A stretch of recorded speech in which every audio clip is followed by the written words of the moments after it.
20% of those with ADHD can develop an eating disorder. Ways that they can remember to hydrate, and also what are some fun alternatives, because water is regular and boring. Yeah, and also always remember protein is a supplement, right? Yeah. So it does not replace any meal. You cannot have it for lunch or dinner. You said if somebody wants to come to me and say, hey, I need to lose 3 kilos for my wedding, I'm not the right person, Yeah. right?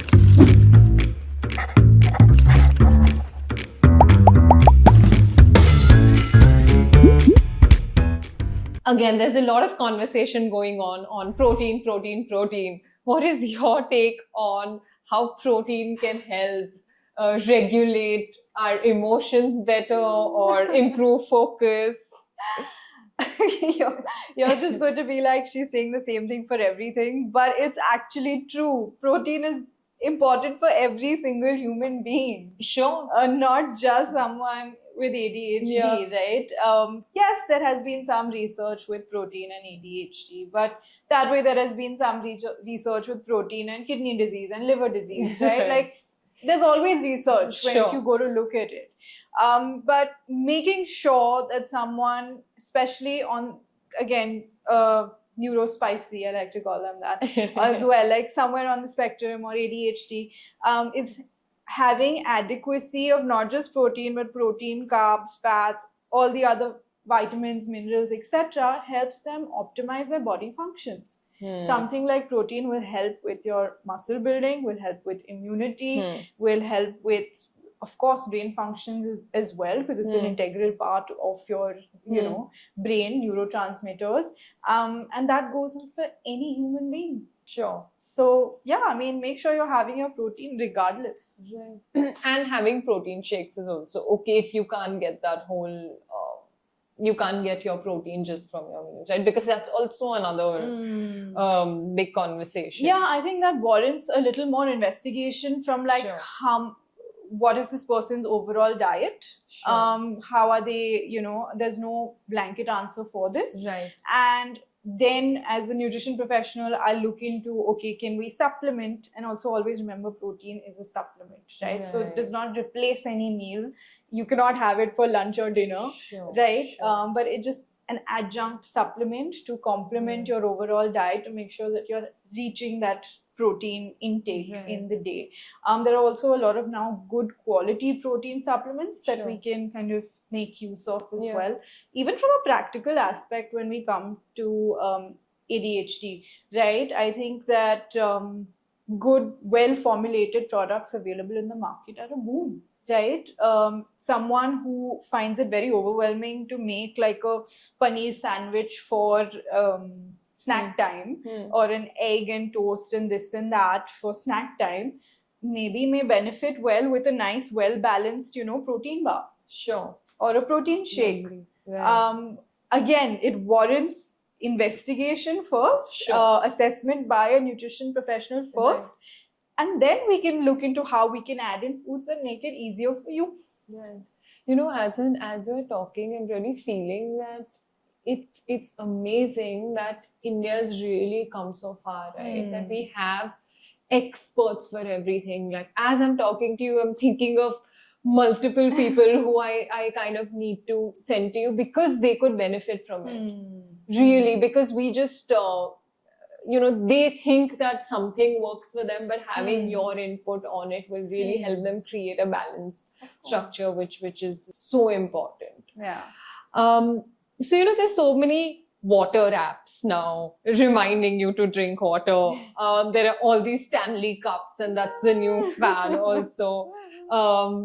Because we just forget to drink water. So something that I have personally done is kept one of those sippers because it's there.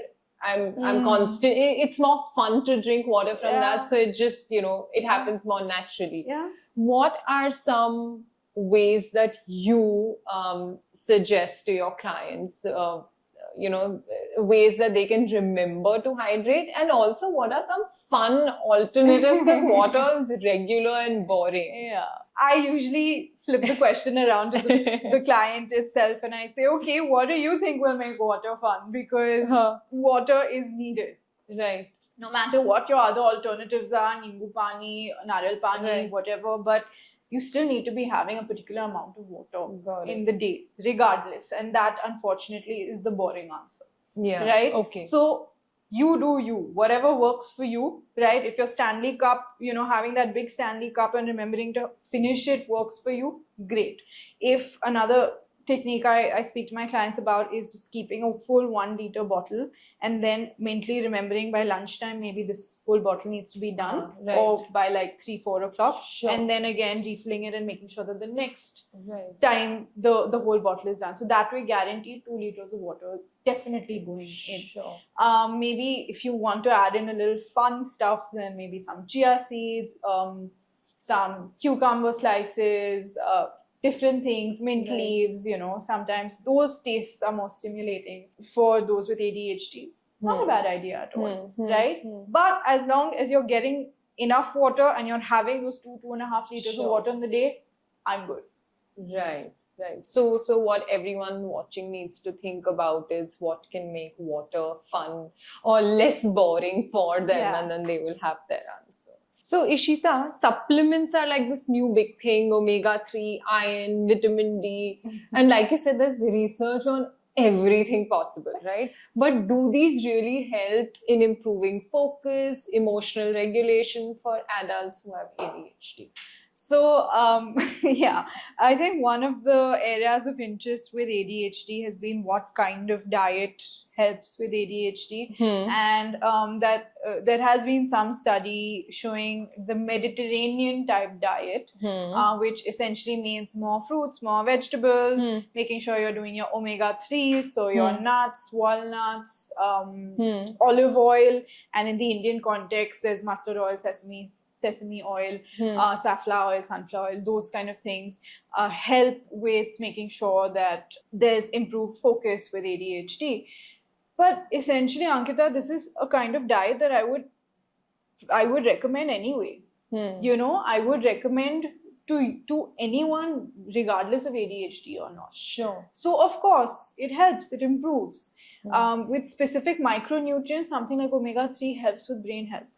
So makes sense that it would help with even neurodivergence, right? To what extent, we still don't know. Sure. But perhaps it's a good idea if you don't have omega-3s in your diet to add that in. Sure. Start with food sources and then maybe speak to a nutrition professional if in case you need a supplement as well. Do not self-medicate. Yeah. A lot of studies have also shown, especially with vitamin D deficiency and ADHD, those who have vitamin D deficiency have worse focus and concentration. Okay. And once the supplementation was added in, that intervention was added in, automatically it kind of helped and improved ADHD symptomologies.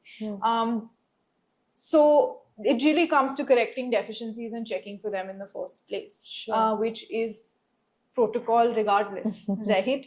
As a human being, if I would check for your iron levels if they're appropriate, if your vitamin D levels are appropriate, is adequate omega-3 happening? Sure. And then we would add them in if needed and make sure that there is supplementation happening. So Ishita, what's the process when someone comes to you? Because I hear that of course you will give them a nutrition plan that works for them. And for that, I'm sure there's a lot of conversation that needs to happen for you to understand the client. Plus, I hear that there are different markers that need to be checked. So what's your process generally like for meal planning, for lifestyle suggestions, etc.? If you can just share. So I like to call it a slow process. Okay. It's not, as nutritionists or dietitians, we have a rep of like, you meet us once and we'll write down a diet plan and be like, do this and don't do this and you're good to go. But I feel like, again, even research supports this, right? Just a diet plan doesn't work. You have to supplement it with, first off, starting off with a thorough assessment of what's going on, right? Okay, there's an ADHD diagnosis or a neurodivergence diagnosis, but like, what are the presentations of this? What are the other comorbidities? Is there like, blood sugar issues? Is there hypertension? What are the other, medical issues that are coming around as well?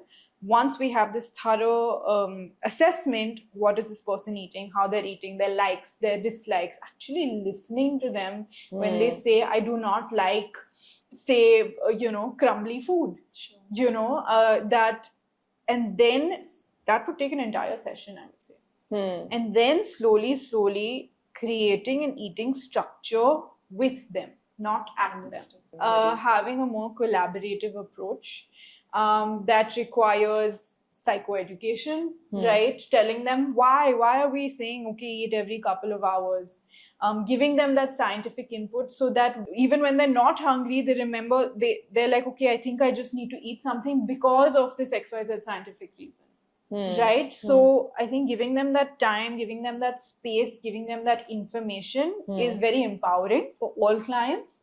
And yes, then there is the whole food aspect of it, but something that we often forget, and I keep saying, is that nutrition is an adjunct therapy and a piece of the puzzle. There are so many other pieces of the puzzle that help improve overall life markers, right? Including something like physical activity or movement, including something like mindfulness, meditation, stress management. Absolutely. Right? And these are the things that even in the ADHD context, something like exercise, something like mindfulness has shown to improve ADHD outcomes, right? Has shown to improve focus, mindfulness, reduce overwhelm. Right. So why not take advantage of all of those things as well?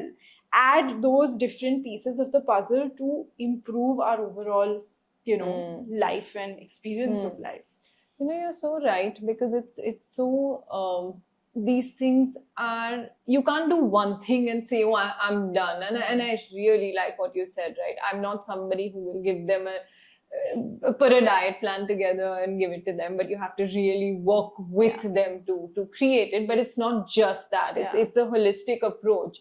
And I remember when we spoke the first time, you said if somebody wants to come to me and say, hey, I need to lose 3 kilos for my wedding, I'm not the right person, right? Because you work more on sustained health for someone. I mean, it's a short time period. I want this, I want that. That's what I mean. Right. Listen, let's talk about how this is going to improve your life. Fair enough. In general, these are life learnings. If at any time you stop speaking to me, you have learned something. That is the whole point of it. I share this with a lot of my clients. You can't meditate. Okay. It's tough, right? Consistency becomes a challenge. So can you just hold your coffee mug and feel the texture for a minute, have a sip, actually taste your coffee, because often we do it so mechanically that we don't even realize. So, I think it's mindfulness. That's where it comes to, right? And I've seen a lot of my clients with ADHD, when we do these mindfulness exercises with food, and I actually sit with them and do it, and that happens way into the sessions, after we've had all these preliminary conversations and things like that, they actually are like, oh God, I haven't ever experienced this one almond the way that I've experienced it right now. Wow. And that feels so grounding to them, and that's the word they use. It's just so grounding to be able to be mindfully eating my food. Right. And again, that may not apply to everyone with ADHD. They're different presentations, right? So for someone else, sitting and focusing on food can be extremely overwhelming. Right? And then we talk about, okay, how do we reduce that overwhelm in other ways? So it's different for different people, and I think as clinicians, we have to just be open to seeing what works best for them and fits in their life, but while always keeping their health in mind. That's the whole goal. We also see a lot of ADHDers, and you mentioned this earlier, they struggle with, say, cooking every day, and then it's also not so practical in today's day and age. If, say, there are two people living in a home and both of them are working, right? It's very difficult to say, okay, today, every single day from this time to this time, I'm going to make time and cook.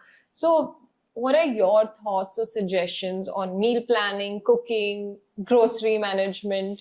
Sometimes sessions just go in planning, sometimes sessions, because you have to, again, as dietitians, whoever dietitians and nutritionists are watching this as well, we are taught in college and school that we know what they need, right? We Yeah. know that they need a diet plan, and we know this and we know that. But even if you just take a moment to just ask, like, hey, what do you need help with today? And you will be surprised to know that it may be something like, I'm getting a little overwhelmed with my grocery shopping. How do I do this? And maybe then just sitting with them and making that weekly grocery list. Sure. And you will not imagine how beneficial that feels for them, and that is the value they've taken from your session. Planning is something that I do a lot with my clients with ADHD and neurodivergence, is that making the entire week's plan with them, if needed, not from a place of spoon feeding them. There's a fine line, right? And then training them to do it themselves, slowly give them homework, saying, okay, you do 3 days, I'll help you with the other 3 days, and slowly making them more capable of doing this planning as much as they can by themselves. That is the whole goal as well. And as I said, that sure, sometimes they need help with this executive dysfunction, and we're here for them. Yeah. So these are a few things. So generally, you would suggest that somebody sits down and makes their grocery list, whether it's in a session or even otherwise, if they feel that that's something that they require, or plan their meals for a week. Right.